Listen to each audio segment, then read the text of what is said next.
এইমাত্র পাওয়া আবহাওয়া অধিদপ্তর থেকে আজকের সবচেয়ে গুরুত্বপূর্ণ খবর।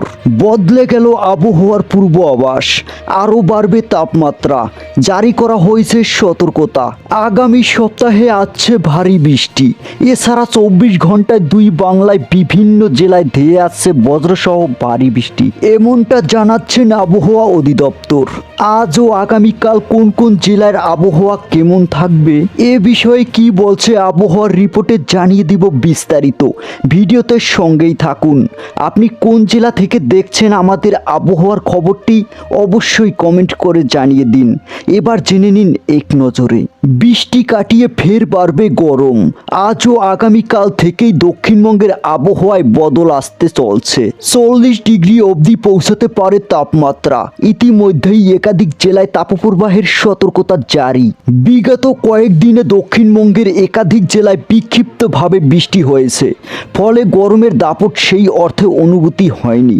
আজও বেশ কয়েকটি জেলায় হালকা ঝড় বৃষ্টি হতে পারে, তবে আজ থেকে পাল্টাবে আবহাওয়া। চলতি সপ্তাহের শেষের দিকে ফের ভারী বৃষ্টির সম্ভাবনা বলে পূর্বাভাস আবহাওয়া দপ্তরের।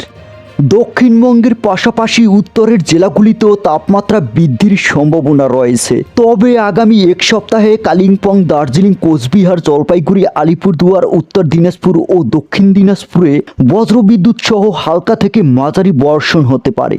সেই সঙ্গে 40 কিলোমিটার বেগে ঝোড়ো হাওয়া বইতে পারে। এদিকে বাংলাদেশের আবহাওয়ার খবর। আজ ময়মনসিংহ, সিলেট বিভাগের দুই এক জায়গায় অস্থায়ীভাবে দমকা হাওয়া সহ বিদ্যুৎ চমকানো বৃষ্টি অথবা বজ্রসহ বৃষ্টি হতে পারে। এছাড়া দেশের অন্যত্র অস্থায়ীভাবে আংশিক মেঘলা আকাশ সহ আবহাওয়া প্রধানত শুষ্ক থাকতে পারে।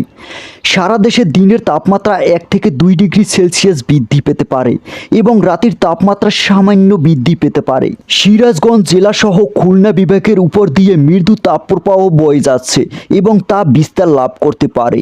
গত 24 ঘন্টায় দেশের সর্বোচ্চ তাপমাত্রা ছিল খুলনা ও চুয়াডাঙ্গা 36.8 ডিগ্রি সেলসিয়াস এবং দেশের সর্বনিম্ন তাপমাত্রা ছিল তেঁতুলিয়া 21.7 ডিগ্রি সেলসিয়াস। এই ছিল আজকের আবহাওয়ার খবর। ধন্যবাদ।